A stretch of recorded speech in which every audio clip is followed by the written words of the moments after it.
And so, the light is here. The light is always here.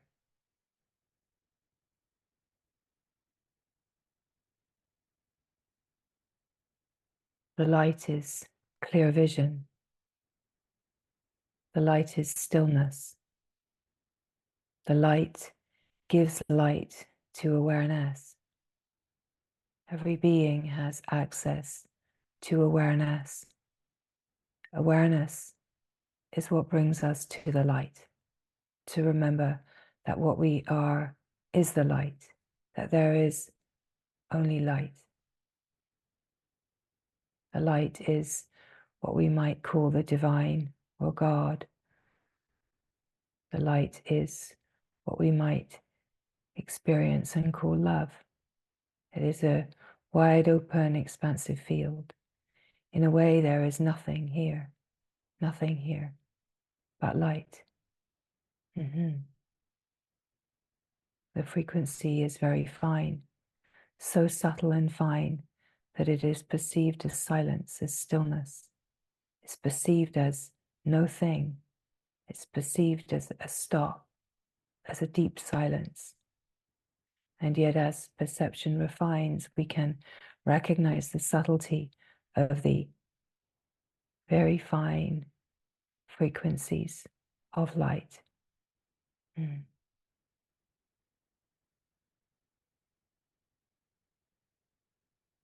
All guidance is in the light. It is the light guiding itself.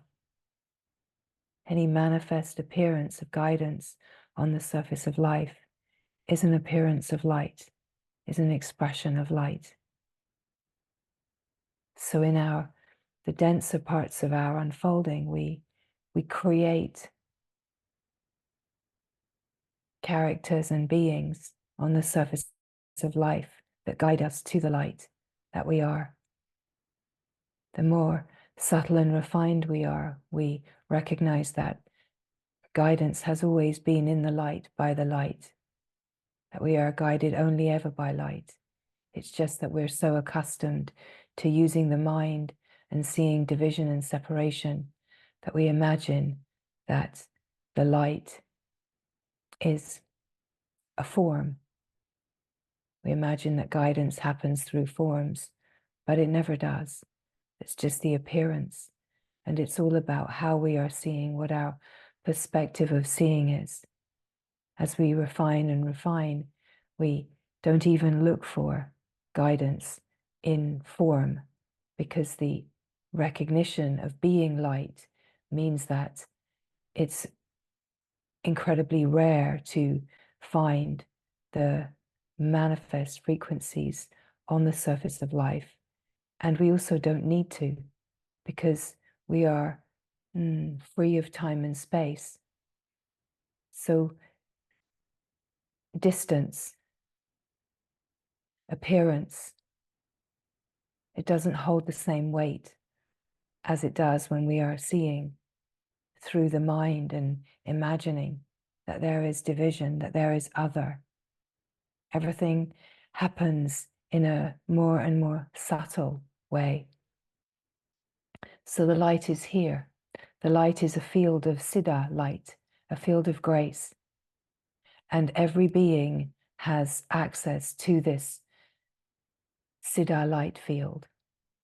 It is a field of wisdom, a field of divine intelligence.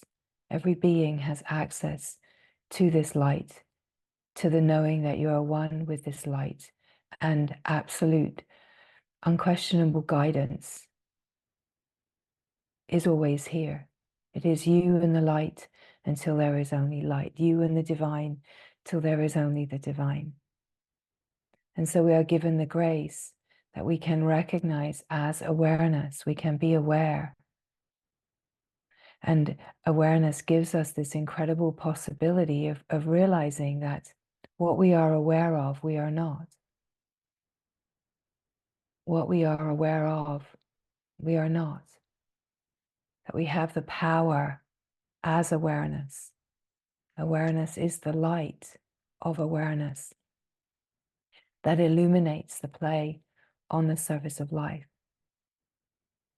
In a way, we imagine that we have all these difficulties and challenges and problems, but in truth, the only problem is that we are habituated and therefore also addicted to the problems and the challenges of life, and the idea that we need to fix them and change them.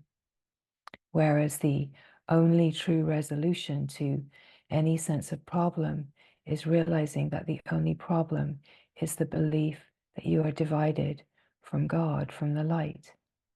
And in the light, in absolute collaboration with the light, there is the power to illuminate and see that there are actually no problems, nothing to fix, nothing to change, nothing to process, nothing really to work through. That in a way, the work, if we were to try to find some, is to rest in absolute allegiance with the light, to surrender into the light, and to be the witness of the waves of life as they rise and fall, and realize as the awareness that we are not touched by life and its waves. That when we start to realize that we are the witness, that we are the awareness of, we start to access the unmoving, unchanging nature, essence nature of the being that we are, the one being that we are, the one field of light that we are. And we start to recognize that there's only one field, and this is not a personal project. It's not a personal tidy up, fix and change. It's not a personal success project. It's actually about surrender back into the one field, surrendering all sense of my problems, my challenges, my story back into the one field, handing it all over to the light, to the divine, to in a way stop seeking guidance from the mind and guidance from companions and their minds. Stop seeking guidance from a realm of limitation and start inviting the wisdom guidance of the light into your heart, and realize that nothing needs to be fixed and changed. Nothing needs to be resolved on the surface of life. That the only resolution that will bring us to freedom is the resolution of the idea that you are a problem to fix. As long as there is a belief that I am a problem to fix, of course, that is the belief in separation, the belief in division and limitation. And this will usually be centered around a deeply held belief that there is something wrong with me, that I am somehow not complete and whole, I am lacking, I am deficient, I am bad, I am wrong. And it will usually involve projection upon the world and characters of the life that have wronged us and have created the situations and circumstances that have made us deficient. And then the mind is absolutely compelled to spend the life trying to process and essentially holding projections and grievances in the heart. Whereas the great glorious possibility for freedom is actually, we could even say, to find out, where are you stuck? What is the story that is holding you captive? What is the thing that churns in your mind? And focus upon what feels like your problem, and realize that where you can actually face the idea of your problem and your projections around that idea of a problem, who has wronged you, who is wrong, who is dangerous and not safe in your life. Any of these kind of situations, whether they are from childhood or from a different stage of life, they will essentially be looping repeating creations of a frequency that is being held in your nervous system, and your freedom depends upon meeting it, not denying it, and not projecting it through blame outwards. The freedom that we are longing for depends upon us meeting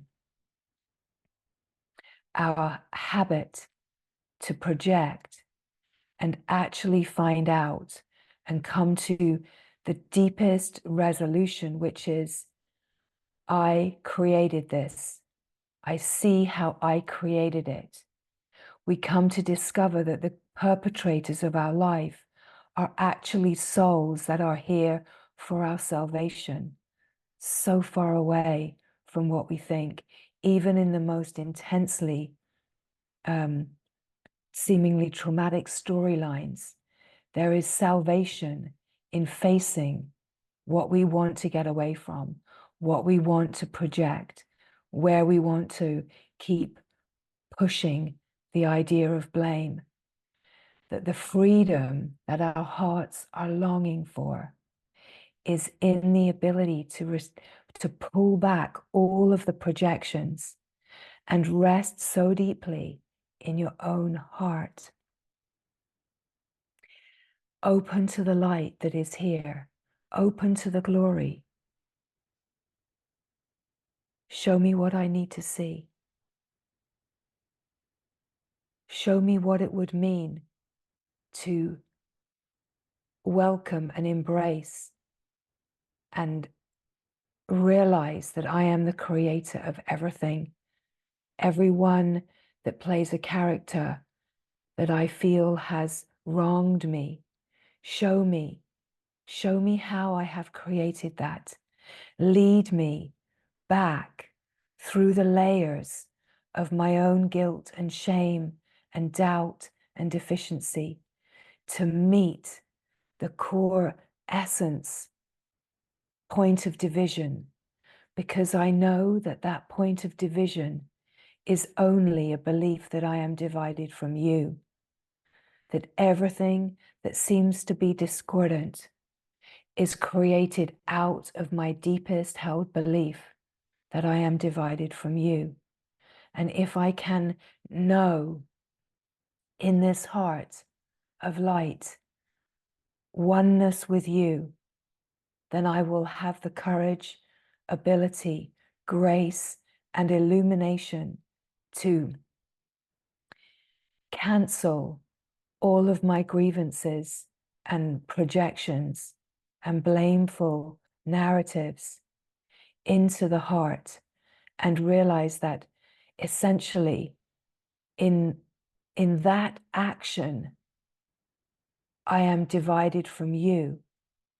I am turning against you. I am not trusting you. I am actively saying that my plan is better than your plan. And in that, I am dividing. It is only in the acceptance of your plan, great glorious wisdom light, only in the total acceptance of your plan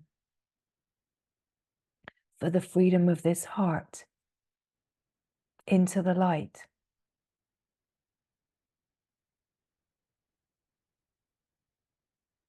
that I will know freedom in this life, that I will stop being held captive by the stories that my mind creates and living through filters that divide and limit, that there is only one thing happening here. Let me see it. Let me know it. Here now. I am ready. I am listening. I am open. I am yours.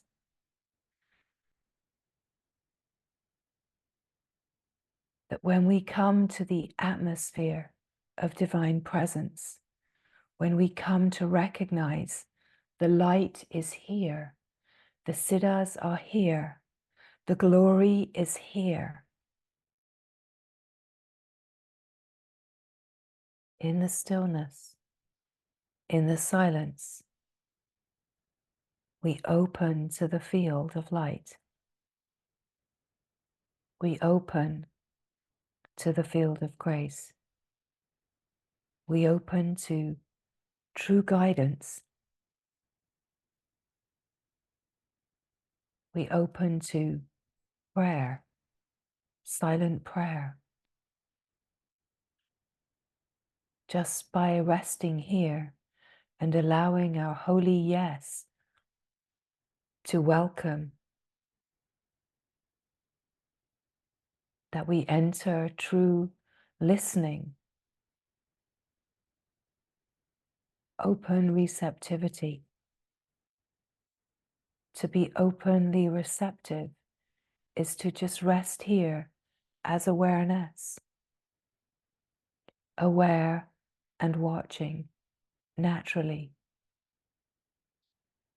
aware of the moving, changing elements in the field, the mind and the thoughts that move and change, the body and the sensations that move and change, the interpretation of sense perception and the environment, all moving and changing. And yet awareness is still. Awareness is unmoving, constant. Awareness is the light that illuminates. As we open to the light, we come to recognize that we are one with the principle of light, the power to illuminate. And how that feels in the human system to start with is a sense of witnessing, of watching. To witness and watch the waves of life rise and fall, ebb and flow. And to recognize that you are the unmoving awareness of it all. This is the true essence, nature of all beings. It is to reach into the silent core, the silent essence,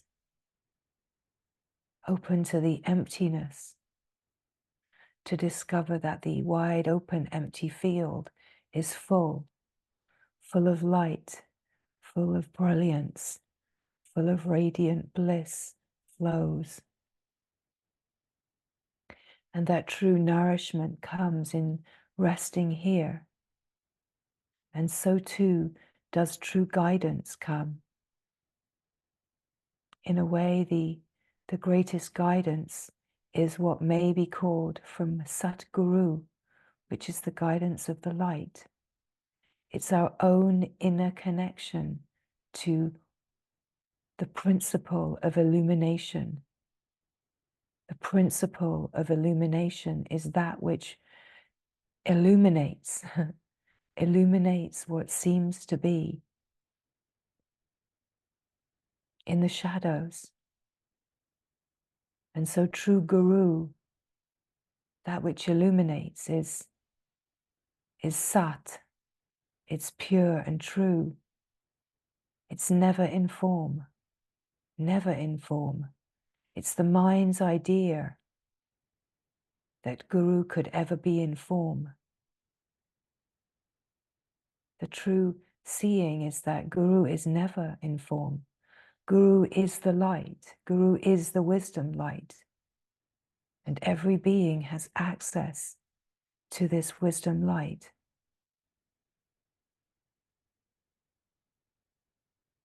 It could be called God. It could be called Divine Mother. Essentially, it is Anam, nameless.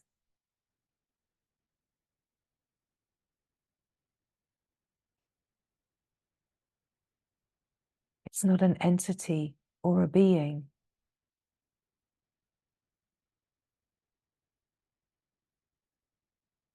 It is the light, the glory, the truth.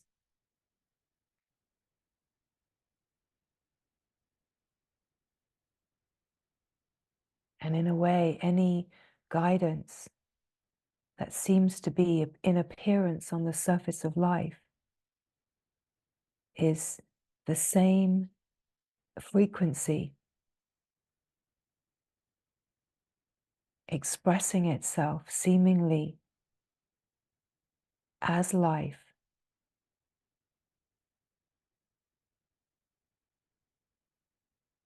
Everything is offering us the possibility of knowing the truth of who we are.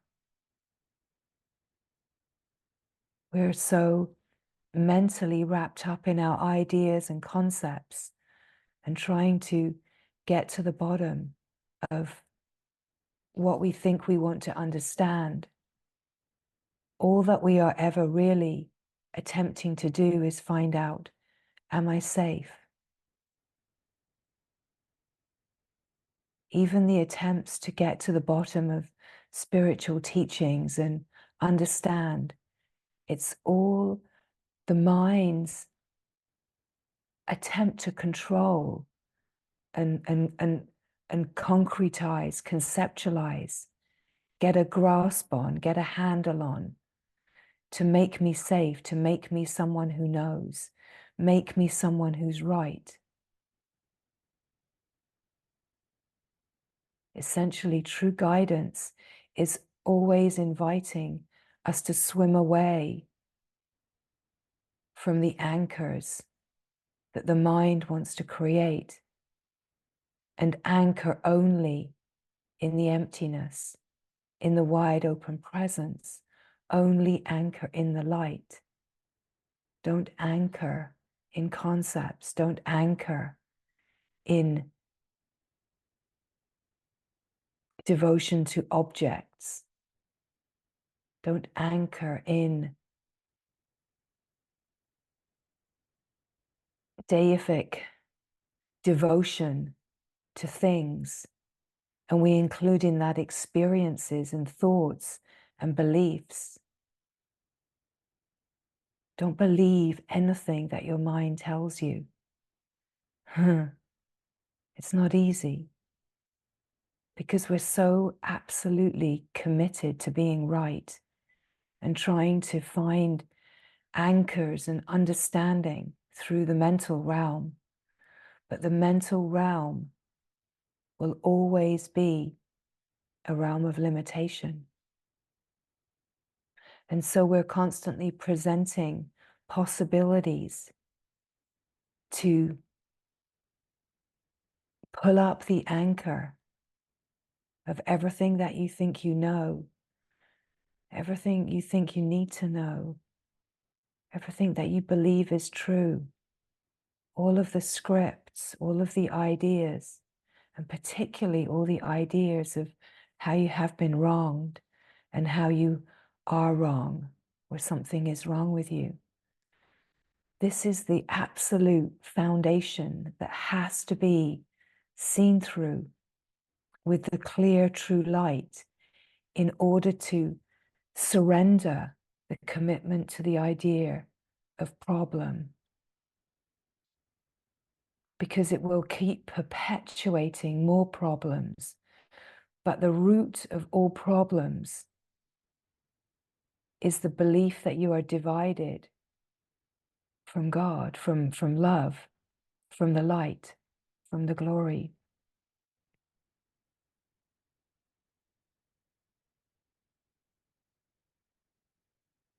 It's to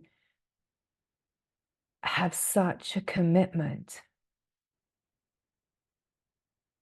to being guided by your inner intuitive knowing. And so much of what we are inviting is attempting to return to our intuitive knowing over our mind's commitment to safety.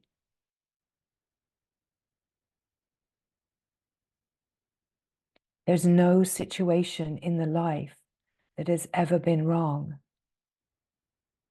The trickiest situations are the greatest possibility for salvation if we are able to receive the grace and recognize that out of the frequency of fear of the mind, we're creating situations to give us the reflection, to bring up the feelings, to stir up the unconscious, to stir up what is holding us bound, stir up our deepest beliefs in me and other, victim, perpetrator, being divided from God. Ultimately, we come to a depth of what we could call a true forgiveness. And true forgiveness is really forgiving yourself, forgiving God, forgiving the misunderstanding. In a way, the misunderstanding is the problem, we could say. But we're so compelled and addicted to the problem.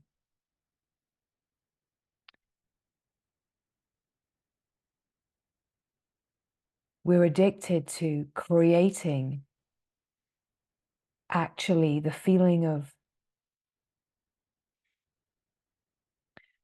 adrenaline, fight or flight, thrill in our system through experience, all kinds of experience, right? You can fill in the blanks in your own illuminated vision.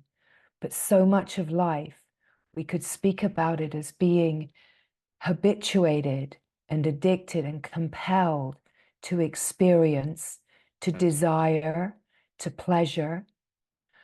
But in that, we're addicted to creating the feeling of fear in our system, adrenaline in our system, giving us that kind of feeling of a high. We use foods and substances and experiences, even the experience of having a hit in connection, in relationship, sexuality, all of it is driven by delusion because we're addicted to it. We're addicted to fear. We're compelled to keep the feeling of fear alive. So great glory, let the light that we are, this one field of light, illuminate that and give us the possibility to see, not to make ourselves wrong, not as an avenue to jump into guilt and shame, because that's the compelling cycle. Oh, I'm a sinner. Oh, look at the ways that I'm addicted. Look at the ways that I am addicted to fear. Look at the ways that I do move in those patterns of desire. It's not, the pointing to it is not to jump into those cycles, because that is the cycle of addiction. That is the cycle of separation, the belief in separation. And what we're inviting is that we can illuminate the patterns and habits that we have that keep us bound. Essentially, come to the root of everything that feels like a problem. And when we really have the willingness to look and say, oh, wow, that is supporting, that's collaboration with separation. That is collaboration with separation. Let your only pleasure be God. Let your only desire be God. Let your only addiction be the glory, be the light, right?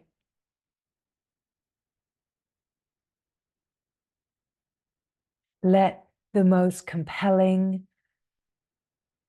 flow of life and the only experience that's longed for is to see through all sense of problem and wrong and the whole script of the life and collapse it down to the essence. What is keeping us bound? What is keeping us, right? Let this be such a wildly inspired adventure. Where am I not free? Where am I resistant? Where am I dividing? Where am I limited? Where am I holding back? When we start to get really clear, because life is offering us the grace. Let life show us. Well, here I'm resistant. Here I'm argumentative. Here I feel like I'm right. Here I feel like I'm superior. Here I feel divided. Here I'm making a projection. Here I am telling a story about how I was wronged, trying to find collaborators, trying to find someone that can say, oh, yes, I know, I understand, poor you, right? Catch it, right? The more that we are committed, the more we recognize that the guidance in the light is absolutely here. And no amount of telling the story on the surface of life will bring us to freedom. It's the willingness to stop telling the story and actually come to such a depth of holy commitment that says, whatever has happened in this life was your plan, was your divine plan. Somehow you created that with me in collaboration out of the frequencies of consciousness here to free me. You've offered me some kind of extraordinary grace. Will I continue to turn away from you? Will I continue to make myself wrong and make others wrong? Will I continue to distract myself by concerning myself with other people's lives and what they need to do and what they should see and what would make them better, what would make them clearer? Or will I see that that is all the most incredible distraction away from seeing myself? What are my blind spots? What am I not seeing? What is being reflected to me in this situation? How can I know that all of this was the most profound love and nothing has ever been wrong? How can I keep opening great glory here in the fine frequency of knowing you, knowing this presence? How can I keep opening and welcoming every fiber of discordance in my nervous system and just stay in absolute allegiance with you and not keep uttering the stories that perpetuate and actually I see undermine your glory, undermine your greatness, undermine your goodness, undermine the love that is being offered here. How can I keep dissolving? How can I have the courage? Show me, guide me, illuminate, show me what I cannot see. I'm ready, I'm here, I'm yours, I'm listening, truly listening. And we sit, and we sit, and we sit, absorbed in the stillness, absorbed in the silence, waiting for the grace to show us, to reveal, to carry us deeper, carry us into the light, the clear vision.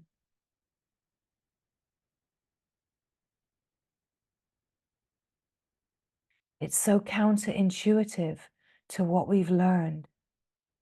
We want to collaborate in the ideas of problems and wrong. We root our friendships. And I say friendship as a distinction from companionship. We root our friendships in story and drama and negative scripts and collaborating in problem. When we stop being committed to these kind of collaborations, actually friendships fall away. Relationships that are rooted in drama and negative story fall away because we realize that if a companionship is not rooted in love, is not rooted in truth, then it's an absolute waste of this life. When we're really committed to what this life is for, we realize, as much as I love all these beings, I cannot be in a connection that is not rooted in love, where the rooting is in story and conversation that is avoidance. I can only be in companionship that is rooted in love and absolutely rooted in clear seeing, in the light. That I cannot keep collaborating with the stories.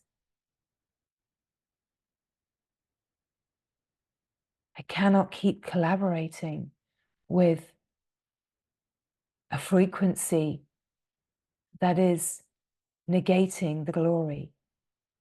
I cannot keep collaborating in a way with the deep, unseen, unconscious depths of self-hatred and self-judgment. I cannot keep collaborating on the story level. I can only operate on the level of willingness to see, illuminate, and enliven and refine the frequency of this life.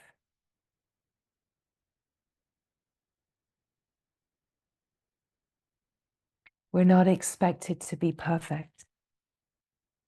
We're not expected to be perfect, but we are invited to allow every moment of this life to be a possibility for illumination.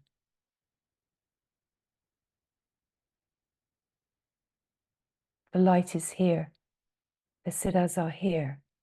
The glory is here. Guidance is here. Prayer is here. In the stillness, in the silence, in the shining radiance of a wide open field of light. There is bliss to nourish every being that is in abundance. There is nourishment for all. Every being has the possibility of being deeply divinely nourished. Deeply divinely nourished, not nourished on the level of the mind and story. It's to start to notice how the nourishment that the ego gets when it collaborates in a story where it feels seen and heard, that perpetuates the frequencies of division. Notice that feeling of an inflated, enlivened, buffed ego that feels seen and heard and connected. And notice the feeling of the wide, expansive field of bliss and love and true deep nourishment, where there is no problem. There's just beauty. There's just grace. There's just the glory. And how here, this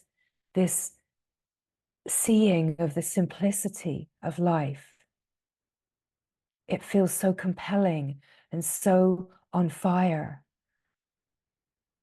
It brings a feeling of,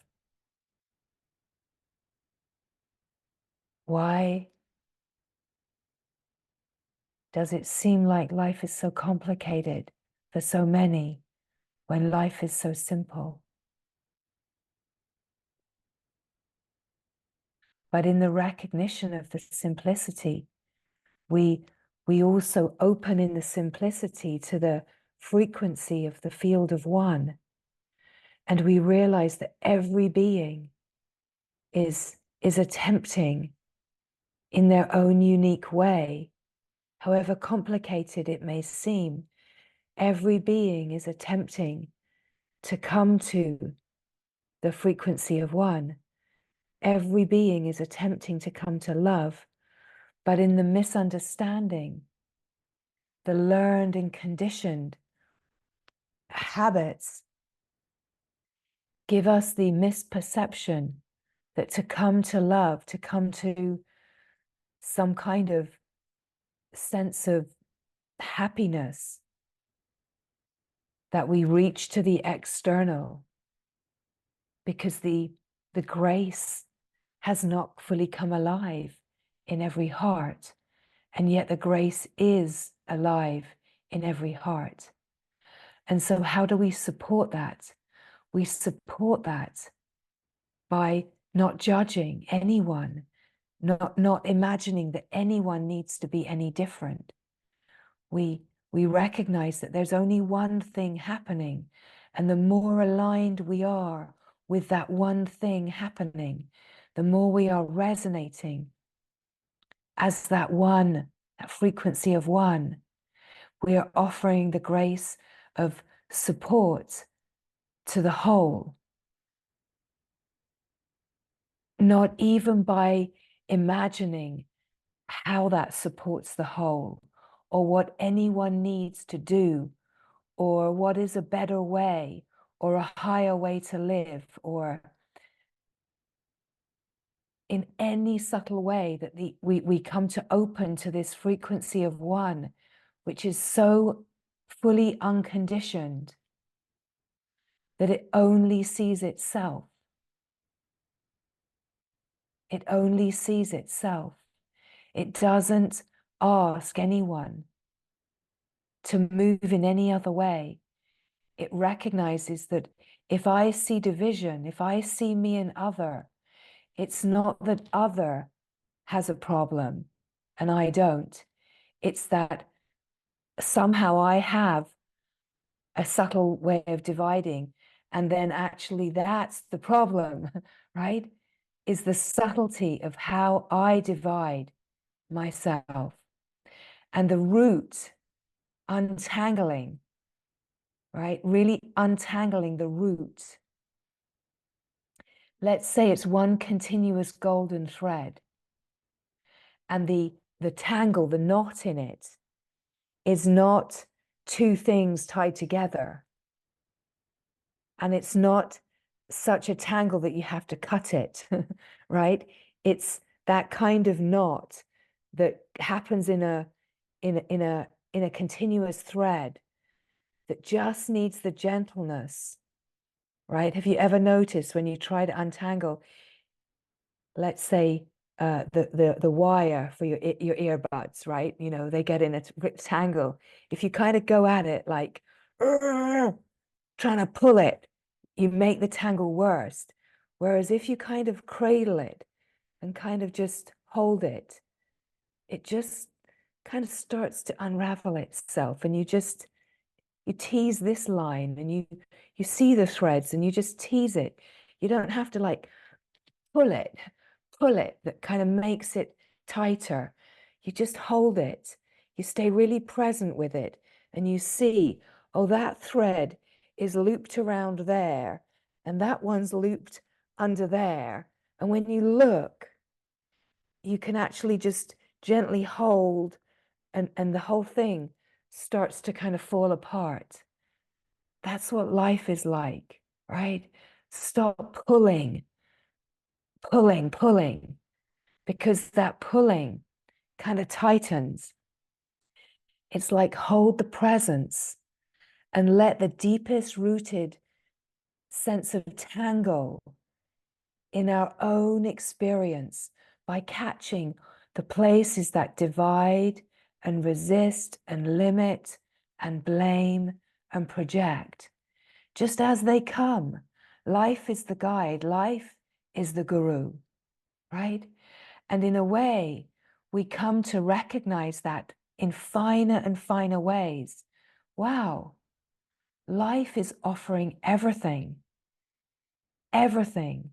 Every moment is a moment of guidance, is a moment of glory, is a moment that's offering some kind of either an opportunity or deep nourishment, revelation,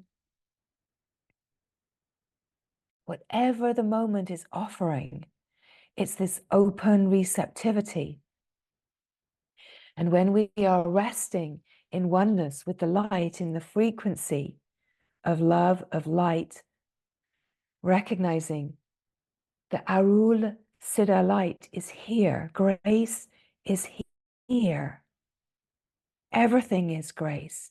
And when we open to this frequency, everything is grace. Give me the courage to see it. Give me the strength. Give me the clear vision. Allow my nervous system to be refined and purified. I receive whatever you bring in to purify and refine. Thank you. Thank you. I notice the ways that you are showing me. Thank you. I notice the greater capacity that is here. I notice greater, deeper, refined intuition. I notice how everything is opening. This is true guidance. This is the guidance we're inviting everyone to come into finer and finer recognition of, right? In truth, it's the only guidance we need. But in the way to that, we get offered exactly the support and companionship that is needed, right? So again, it's all about how are we seeing it? In a way, there is no funky teacher. There are no funky guides. Every guide that we have created, every teacher that we have created, whether it's our parents and guardians, whether it's the school teachers that we see as the great teachers and the bad teachers, every being has been a perfect character on the stage, whether we're speaking about spiritual teachers and guides, we're creating it. There's no wrong teacher. Life is the teacher, and everything that we're creating. And in a way, it's to give ourselves so much loving presence that we're not held in an idea of, why did I create that bad situation? Why did I create? Because even if we project blame outwards, essentially, usually the anger will be deeply with ourselves. Why did I let myself get into that situation? Why did I trust that? Why did I think that was true? Why was I so stupid? Why was I so blind? But the truth is that we're blind until we see. And we created the situation because we were blind. It's not about anyone else's blind spots. It's about our own blind spots. We create the situation to illuminate our blind spots. We don't have to be telling anybody else about their blind spots because life will show every being. We don't have to worry about people being accountable. Life will make all of us accountable. So we don't have to hold righteous ideas that we need to make sure someone, sees their bad ways or sees their blind spots or recognizes their wrongdoing, recognizing, that they're damaging or whatever these stories that we come into. It's really tricky of course, for the mind to understand this. And that's why we have to receive it at a different level, a level of openness, that thread by thread, if we're willing, we have the capacity to move through and receive the grace of everything. Truly, we have the capacity. Here, I could say I have created plenty of discordance in this life, plenty of discordance. and plenty of projection and blame. And the most incredibly freeing process of this life has been the depthful sitting with it all of it. And that's why this speaking comes not as theory and ideas, but comes as direct revelation.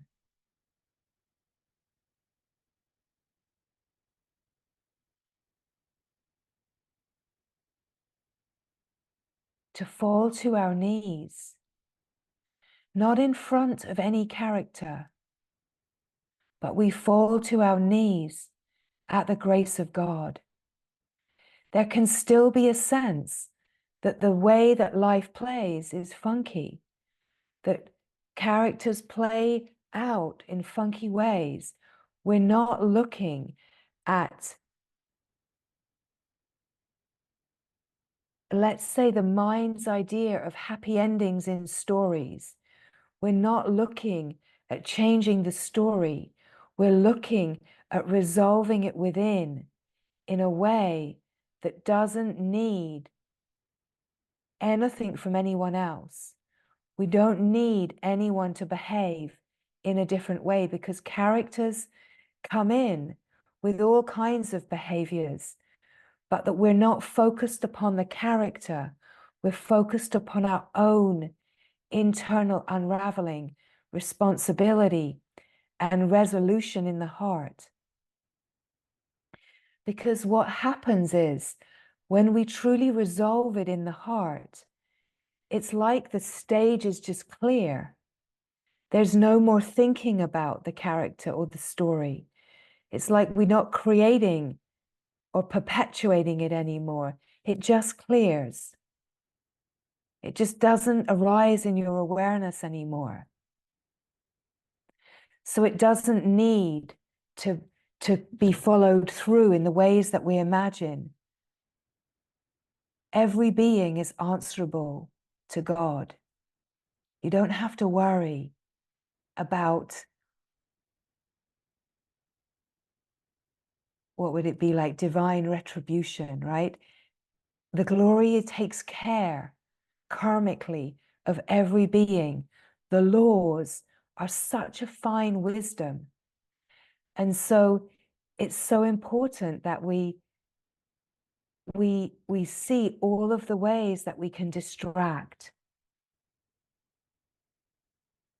in holding those projected ideas.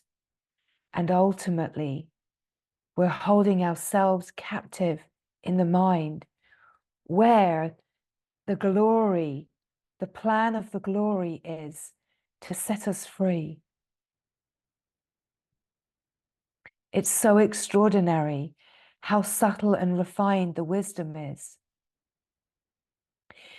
It is that situations are created that bring feelings from this life, but also multi-lifetime. So we can't always find the situation. We can't always make sense of it. We can't always trace it to our parents, or we can't always trace, why did that happen? And in a way, it's a distraction to try to. It happened because the divine plan wisely knows this is exactly what is needed to bring forward the pictures and images and feelings that will free the deepest rooted tangle. Yeah.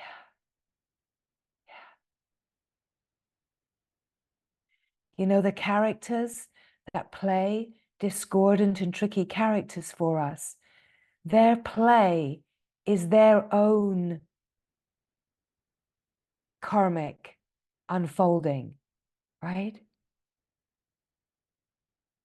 It's like we could say we play the victim and we play the perpetrator. All of us do, and we all have in many lifetimes. And when we're playing the victim, we're in one part of the refinement process. And when we play the perpetrator, we're in another part of the refinement process. It's all one process. When we're playing the perpetrator, we're actually outing ourselves in certain ways. And the whole way that the field of the human experience works is we need all of the different characters and plays. This is the way that the glory has created appearance, has created creation, the created appearance in order to refine itself.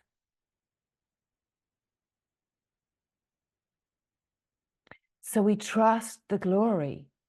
We don't need to trust anyone or anything but the glory. And life in the human experience, as we refine, will be full of the archetypal themes of a human life that flower out of the frequency of fear. There will be the play of opposites. There will be the play of cause and effect until we see through it, right? We're being invited to see through that the only cause is this. In a way, we could say the only cause is the causal body. Mm-hmm. And responsibility, when we take responsibility, we align with divine responsibility. We align with the laws of causality, and we recognize that causality is a divine creation, and that what we're being given the opportunity of is actually, in taking responsibility, refining back to recognize the causal body and the apparatus, which is really our consciousness. We're refining back to be able to recognize our consciousness and the causal body in order to collapse the causal body into Christ consciousness, pure consciousness, Buddha nature. We're actually collapsing that whole creation of the causal, of the mind's creation of a projected world into reality. So we live reality. We no longer live in cause and effect. We're no longer living in that, right? When you're living in that, you think everyone is living in that, but they're not, right? You only see what you can see from where you are. You can't see or understand anything more refined from the frequency you're living at. And however much it's explained, you can't take it in, but you can realize it as intelligence. So that's why we focus upon inviting that you don't try to understand, but you open to the frequency of the intelligence where you recognize. Because in opening to the intelligence, you're opening to the refined apparatus, the etheric apparatus in the causal body, which is the apparatus of the subtle body and the nervous system that allows us to subtly perceive, that allows us to refine and purify out of the density of physicality and the realm of the mental, emotional, and physical body, right? We imagine we're a mental, emotional, physical being, but we're not. So we open to the subtle. And as we open to the subtle, the etheric and the causal body, what we're opening to is the possibility of collapsing the whole causal system, the whole system of cause and effect into reality. And when we open to reality, we realize that the only cause is God, is this. There's only one will here, right? So there's not two happening. If you're living in a sense of division and you see me and other, you think that everyone is having that experience, but they're not, right? So the ones that are not living in duality are usually in some way inviting, being used to invite all beings to see through duality, see through the causal body, see through the play of cause and effect, and in that see through the play of karma, complete your karma. So in a way, what we're speaking of when we speak about collapsing your negative scripts and your projections, we're speaking about complete your karma. Don't perpetuate your karmas, that you have the possibility to complete your karma. When we really come to live in reality, there's no more karma. We're not living karmically anymore. We're living free of karma. We don't see karma. We see the laws and the intelligence. And because we've lived through that, we understand, there's an understanding, right? So every being sees according to their capacity and cannot see greater than their capacity. And characters come into the life to meet you where you are and to play out exactly what is needed. And some of those characters will be gracious guides and will be seen as gracious guides and companions. And some of those characters will be gracious guides and will be seen as discordant characters, but they're all gracious guides, and they don't have to be playing the role of seeming spiritual teacher or guide. They can be playing the role of your partner or your companion or your boss, right? That's why life is the Guru grace. Life is light. Life is the guide. Light is the guide, right? So again, what we're speaking of is coming to a depth of remembering what it is to listen. To listen is to stop and rest in openness, open receptivity, to receive the frequency of grace, to receive the silence. We're opening to restore our remembrance and sense of connection to true intuition, our intuitive knowing. Because through the play of the young life and the life, we've disconnected from our intuitive knowing and our essence nature, and we've learned to follow our mind's conditionings and learned knowledge and interpretation and concepts. And so we've learned to move in limitation. We've learned to try to be met within limitation and ideas and not from intuitive knowing. So we're attempting to restore our intuitive knowing, deeply trust our intuitive knowing. And the place where this happens is by trusting and recognizing the sense of being, the sense of presence, the heart's knowing, the recognition of stillness, of silence. This is the restoration of intuitive knowing.